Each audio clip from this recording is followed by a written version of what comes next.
Tapos yung immigration naman dito sa US, yun yung medyo mas mahigpit. And there was one funny incident kasi yung immigration na nag-interview sa akin dito sa US. Kasi parang mga police ata yung mga immigration officer na nag-interview doon sa immigration sa airport kanina based on their uniforms. And syempre may name tag sila dito or may name sila 'di ba dito sa may dibdib nila. And nakita ko agad na Oribe and nagulat din ako. Sa una pina-picture muna ako. So after ko mag-picture, tinignan niya na yung passport ko and then pagkatapos na parang tumingin lang siya ng ganyan tapos na-gets ko na sabi ko agad sa kanya, yeah, we have the same last name. Tapos parang sabi niya, where is this your father's last name? Gumanon siya. Tapos sabi ko, yes. And you're from the Philippines? Sabi niya, yes. And bigla niya ding sinabi na, well, the Spain conquered the Philippines before. So maybe that's why you got the last name. Tapos tinawag pa niya yung isa niyang kasama para sabihin na, uy, may kapilido ako dito. Tapos parang first time niya atang maka-meet at least doon sa immigration ng kaapelido niya. So, yan lang. But anyway, kahit na magka-apelido kami, sobrang higpit niya, guys. So, ang una niyang tanong agad sa akin ay ano yung purpose ng travel ko. So, sinabi ko for tourism and then saan daw ako pupunta. So, sabi ko, I'll be visiting LA dito sa Los Angeles for 7 days. Tapos, 6 days naman sa New York.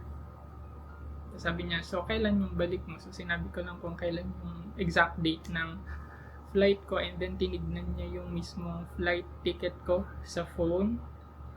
Tapos, tinanong din niya kung ano yung mga activities na gagawin ko. So, sabi ko dito sa LA, mainly ang plano ko is to visit Disneyland and Universal Studios. Tapos sabi ko sa New York, sabi ko itatry ko mag-book ng Broadway show.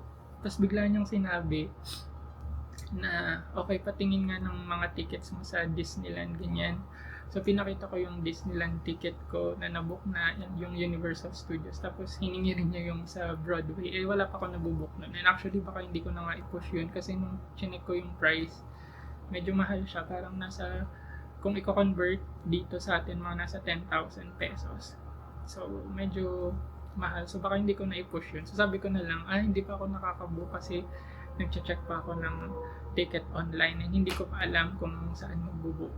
Ganyan. Tapos, kada sagot ko, siya, yung talagang nag-iisip siya, tapos binubuklat niya yung passport ko, and then magtatanong siya, tapos mag-iisip na ng pagkasagot ko, mag-iisip siya, and then bubuksan niya lang ulit yung passport ko. So, at that moment, kinabahan ako kasi sabi ko, shocks, baka may chance na ma-deny. Pero, yun, thankfully, hindi naman na-deny. Tapos sabi niya, okay, you may go. Ganun lang. So, sa mga first time na magbe-visit dito sa US, especially for tourists, just be prepared with those kinds of questions. So, be prepared with your activities.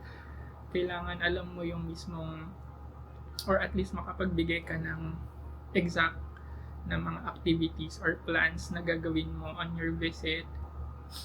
And syempre, alam mo rin kung saan ka pupunta.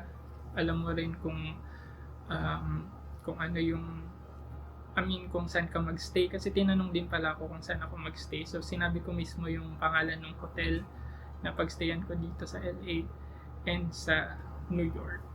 So, ayun, just be prepared, tsaka yung mga tickets. And pag nagsabi kayo ng activities na let's say Disneyland, make sure na may maipapakita kayong ticket confirmation kasi hihingin yun. So, yun lang naman yung experience ko so far. So, I'll see you guys on day 2. Bye!